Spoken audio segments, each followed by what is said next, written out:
所有同学不可以离开校园，戴浅蓝色口罩的才是人类。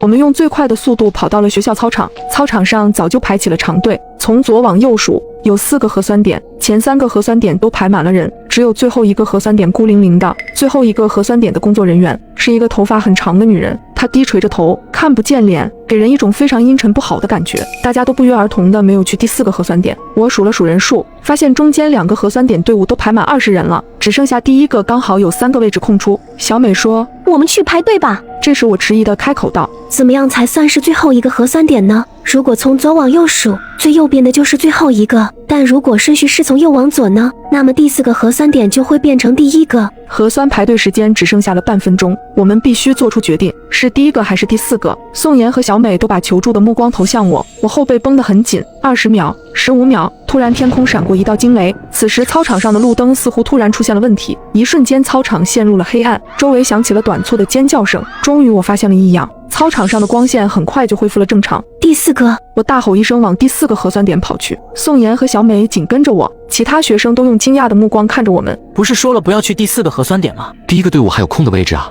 你们不觉得第4个核酸点的那个工作人员长得怪吓人的吗？人群里发出了好心的提醒声，我没有理会他们。最后1秒，我们3个站在了第4个核酸队伍里，近距离面对这个女人，我整个身体都止不住的在颤抖。女人的头发仿佛很久没有梳过一般，我感觉到了一股难以言喻的恐惧，甚至觉得是不是一开始的决定是错误的。张开嘴巴。女人的声音格外嘶哑难听，我胆战心惊的张开了嘴巴。好在核酸的过程非常顺利，我刚要离开的时候，女人却突然用力地抓住了我的手，眼睛目不转睛地看着我，我的心脏跳得飞快。下一秒，她松开了我的手，我的掌心里多了一张纸条。下一个。女人再次低垂下了头。我们顺利做完了核酸，我小心翼翼地展开了纸条，纸条上写着：你其中一个室友是假的，小心他，切记他早已被感染。我后背一阵发冷，我扭过头看着身后站着的2个室友，陷入了沉思。宋妍好奇的小声问我：酱汁，你怎么知道这才是正确的核酸点？我的眼神移向了第1个核酸点，解释道：还记得刚刚操场短暂的停电吗？那时候操场短暂的停电之后，我看不清所有人的脸，但唯独只有1个人的脸却是能看清的。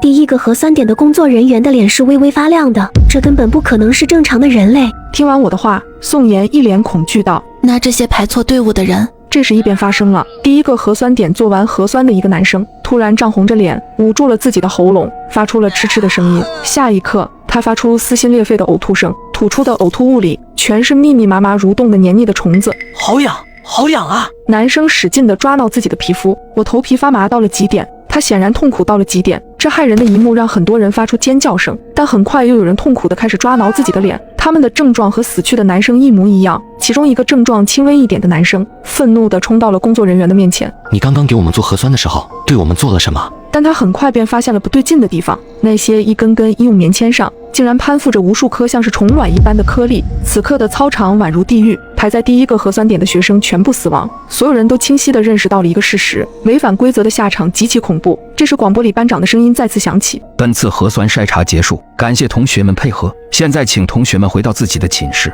但注意，请小心回去的路。